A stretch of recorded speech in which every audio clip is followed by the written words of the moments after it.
Thank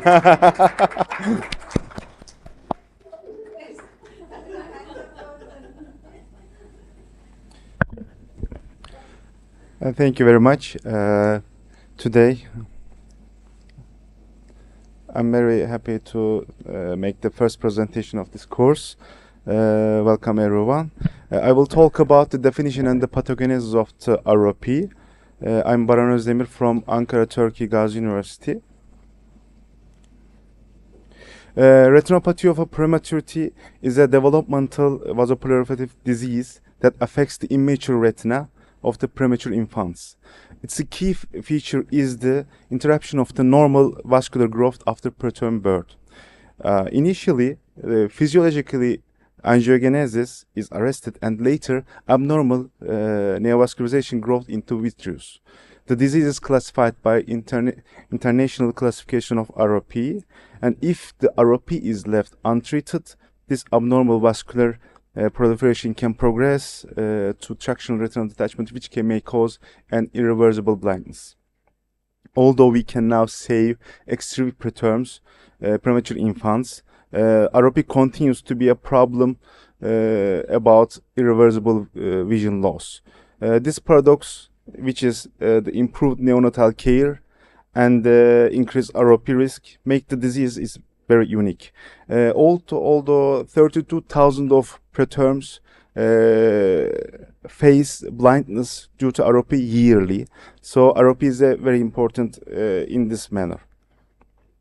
Historically, ROP has evolved into three epidemics. First epidemic was in the 1940s and 50s, which caused by unmonitored high oxygen exposure and called as a retrolental fibroplasia. And then the importance of the oxygen is recognized. It has been some standards of the oxygen treatment, but after the oxygen standardization in the 1980s and 70s and 80s, the second epidemic of ROP has emerged due to increase in the leaves of the extreme preterms. So after that, third and ongoing epidemic is now we are facing now especially in the middle income countries, because of the increase of the neonatal survival, but not so increased ROP screening and oxygen monitoring conditions. This global pattern highlights that ROP is not merely an oxygen-related disease. It reflects disparities in perinatal care, nutrition, and access to timely ophthalmic screening. What is the risk factors of the ROP? The most important and most severe risk factor was prematurity.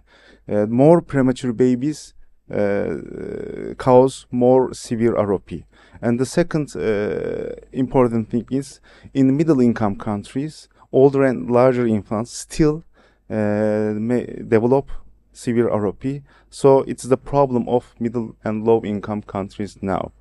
And the second major risk factor is oxygen stress, as we all know. High oxygen during the premature care causes severe ROP, but not only high oxygen. Fluctuations in the oxygen may cause also severe ROP, because it may cause intermittent hypoxia in the retinal tissue. And other systemic prematurity comorbidities increase the risk of the severe ROP, like BPD or NEC. And several risk factors of maternal and perinatal comorbidities may cause severe ROP, like preeclampsias, like IUGR, like nutritional risk factors. And they may all cause oxidative stress and inflammation to the retinal tissue and increase this risk of the ROP. ROP fundamentally begins as a developmental problem. The retina is the one of the last organs to complete vascular development, reaching maturity near term, up to 40 weeks. Premature birth interrupts this process and exposes the retina to an environment it is not yet prepared for, high oxygen, because in uterus we see the baby has relatively low oxygen levels. So when an infant is born early, this process stops abruptly, and the immature retina faces an oxygen and metabolic environment it is not ready for. And it is so truly to understand how ROP develops, we first need to explore how the normal retinal vascularization forms during fetal life.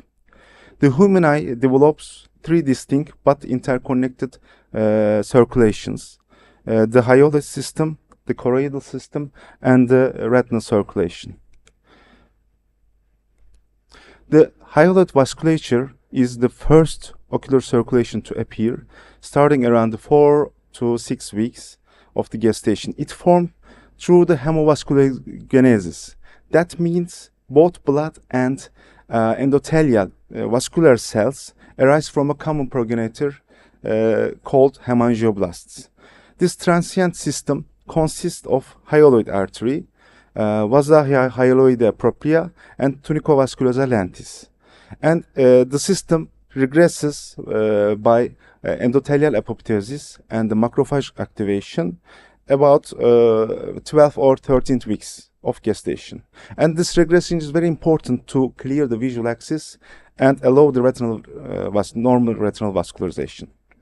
And the second circulation in the eye is choroidal vascularization, which starts around 6th and 11th weeks of gestation. It's initially formed by hemovasculogenesis, same as hyaloid artery system. And the RP is very important in this choroidal vascularization because RP produces VEGF, which induce endothelial differentiation and capillary fenestration of the choriocapillaris layer. And the angiogenesis continues, the Hallers and Sattlers layer formed, and then around 21-22 weeks, the fenestrated choriocapillaris is matured now, and it can support photoreceptors.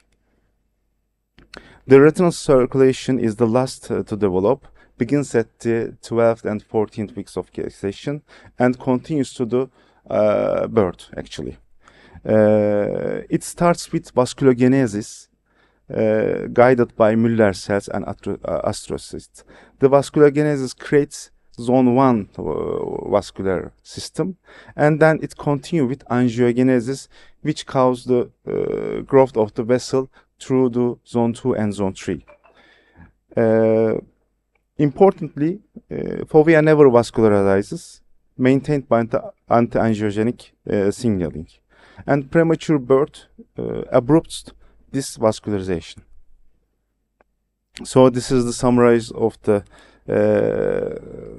vascular development of the retina. You see first circulation is hyaloid, and then choroidal circulation improves and matures, and then retina starts to begin vascularizes, and it continues to the 40 weeks of gestation. And we have three vascular developmental stages: hemovasculogenesis, vasculogenesis, and angiogenesis. So I talk about that. It's important that hyaloid system and choroidal system was formed by hemovasculogenesis, but retina was formed by vasculogenesis, then continued by angiogenesis. Vasculogenesis forms zone 1 retinal vessels, and angiogenesis forms zone 2 and zone 3 retinal vessels. This is the summarized table of the ocular vascular development. When a baby born prematurely, the normal process of retinal vascularization suddenly interrupted. The peripheral retina remains avascular, metabolically active, and unprepared for the high oxygen. This exposure leads to suppression of the VEGF and IGF-1, insulin growth factor 1, halting vessel growth, what we call phase 1. I will talk about phase 1. And then later retina become hypoxic and leads to phase 2 of the retinal pathogenesis. Phase 1 actually starts at the beginning of the birth, the premature birth. The infant leaves the relatively hypoxic intrauterine environment and enter high oxygen system, the normal air. And the rise of oxygen suppresses a lot of cytokines, but most important, the VEGF and IGF-1, two key growth factors. Because the premature infant also lacks immature antioxidant system. Oxidative stress and inflammation damage the endothelial vessels process and cause the regression of the normal vascular system. Then this results a very large area of immature retina. But in this phase, we do not see the pathological clinical signs of ROP. And after that, the tissue, retinal tissue, becomes hypoxic and needs high demand of oxygen. The ROP starts with phase 2. This hypoxia stabilizes the HIF-1 alpha, and this HIF-1 alpha triggers the surge of VEGF, erythropoietin, and angiopoietin 2. And instead of normal vascularization, pathologic neovascularization begins. And these pathologic neovascular vessels starts to grow into the vitreous, and if it not stops or treated, it may cause retinal detachment, which may cause also irreversible blindness. There is a lot of biochemical pathways of ROP, but in summary, the increase in VEGF,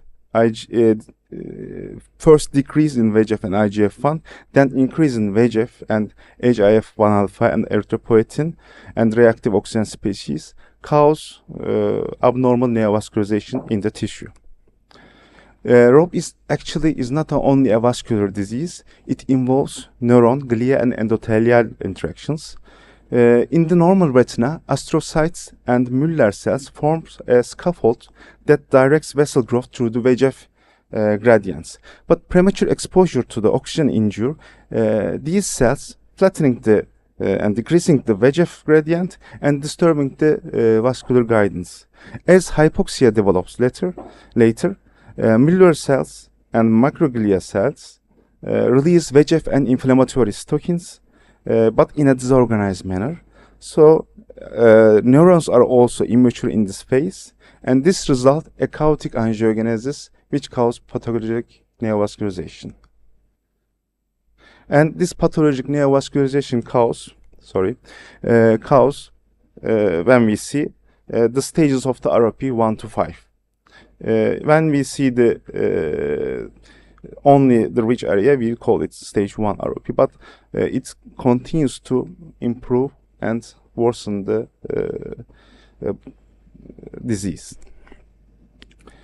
I will talk about only zone and stages of the ROP, which defines the severity of the disease. It is defined by international classification ROP, which it will be discussed later.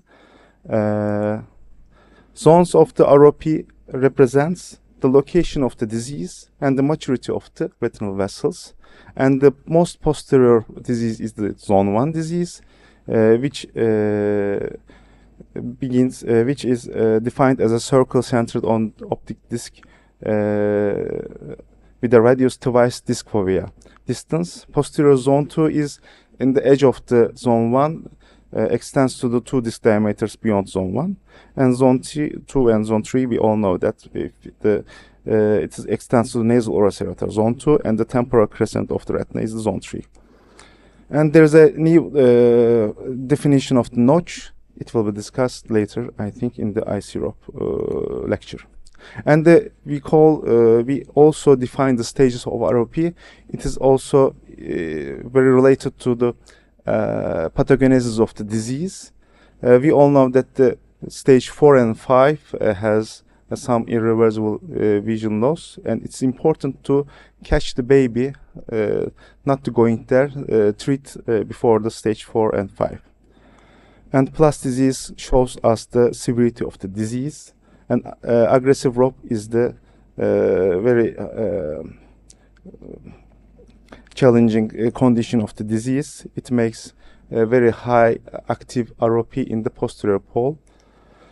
So, in conclusion, ROP is fundamentally a disease of interrupted development. The premature retina loses the normal orchestration between oxygen levels, growth factors, and cellular communication. Phase 1 represents a halt in physiologic angiogenesis. Phase 2, a maladaptive attempt to restore oxygen. Our ability to prevent blindness from ROP depends on maintaining the balance of oxygen, nutrition, and growth, and intervening when the balance fails. By understanding its developmental basis, we can move from reaction to true prevention. So thank you very much for listening to me.